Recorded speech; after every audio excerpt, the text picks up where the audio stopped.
my name is Sarah. I'm the Specialist Cardiac Pharmacist here at Musgrove Park Hospital, and I'm here today to guide you through the medication that we would expect you to be on after you've had your heart attack.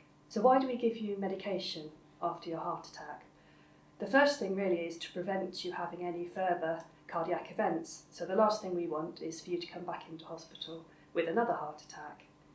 And the other thing is that we want you to live longer, and these medications help to increase your lifespan and prevent you dying from a heart attack. They also help to control your symptoms of pain. So if you are having any angina or any chest pain, these medications will help to reduce the chances of that happening.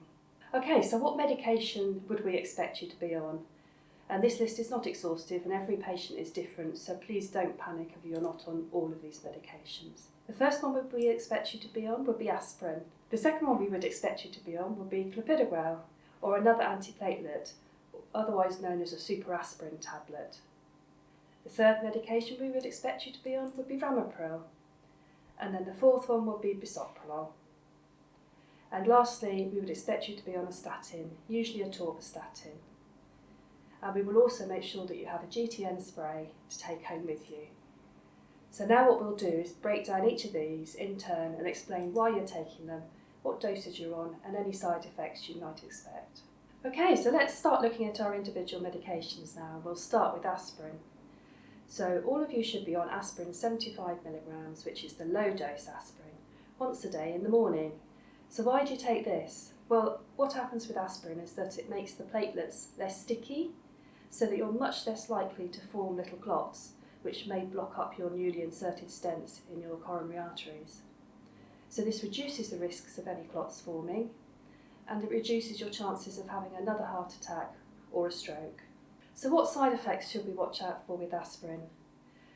Some patients get stomach irritation with aspirin, which means that they may have signs of increased indigestion, and occasionally people do have bleeds with aspirin. So any signs of any stomach pain or indigestion, please just let your GP know. You will also notice that you have increased bruising.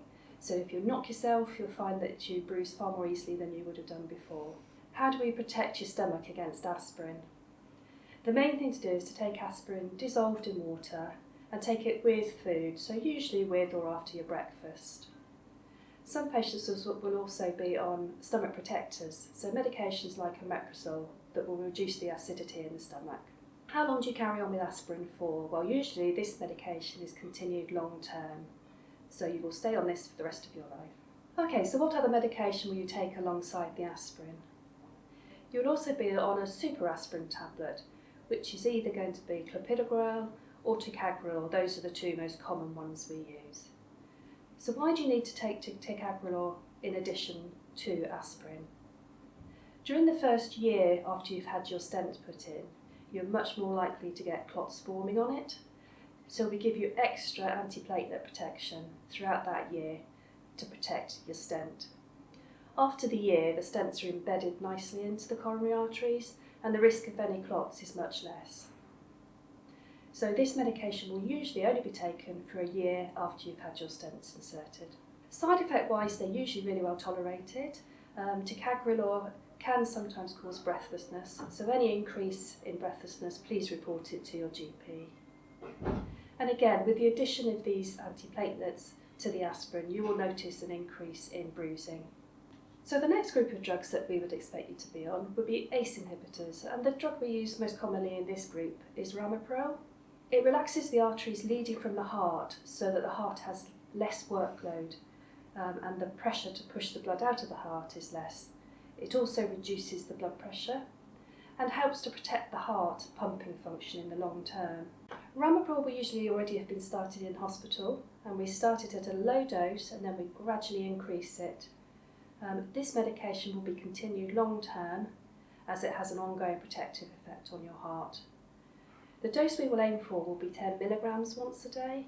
However, a lot of patients don't get to this stage due to their blood pressure being too low, or sometimes it affects kidney function, so we need to keep an eye on your blood results. Side effects to watch out for. Initially, sometimes you can feel a little bit dizzy when you stand up. This often settles, or sometimes if you move the dose to night time, this reduces the chances of dizziness. In a percentage of patients, they will develop a dry, persistent cough. So if this does occur, please let your GP know. It's not dangerous in any way and resolves when the medication is stopped. As I've already mentioned, some patients do have kidney problems with this medication, so we need to keep a regular check on your bloods to ensure that your kidneys are not being affected by this tablet. Your GP will follow this up. We will also keep an eye on potassium levels in the blood, as ramipril can sometimes increase this. The next drug we would expect you to be on would be bisoprolol. This medication is a beta blocker and works by slowing the heart, and it reduces the amount of work the heart has to do. As with the ramipril, this will be started in hospital usually and will be started at a low dose, gradually increasing again up to an optimal dose at 10 milligrams once a day. Again, please don't panic if you don't get to this dose, as a lot of patients won't, as this blood pressure does slow the heart down and reduces the blood pressure, so we're sometimes limited by that. Bisoprolol will be continued long term as with the ramipril, and the side effects to watch out for are: is your heart rate going too slow? Is your blood pressure too low? This will be monitored by your GP. Some patients initially feel quite tired, but this often wears off after time. And other patients sometimes experience cold fingers and toes, especially in the winter months. The next group of drugs we would expect you to be on would be statins. And the most common one we use here is atorvastatin. These medications do reduce the amount of cholesterol produced in the liver, but they also have other effects as well. So even if your cholesterol is normal, we would expect you to be on a statin, as they have some anti-inflammatory effects on the coronary arteries around your heart. Statins have had quite bad press, and there's lots of negative press about them regarding side effects and interactions. The main side effects to watch out for are tiredness, upset stomachs when you first start taking them, occasionally headaches, but the most common one reported is muscle pain or weakness or joint pain, which is actually fairly rare. But if you do have any unexplained muscle pain or weakness, please report this to your GP. The other thing to watch out for with statins is to avoid grapefruit juice, as this can increase the levels of statin in your body and can make the risk of side effects more likely.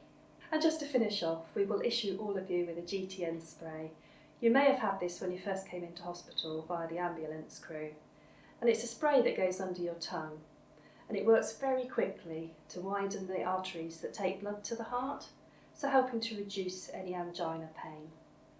It does have some side effects. It lowers your blood pressure, so you can feel dizzy when you're using it.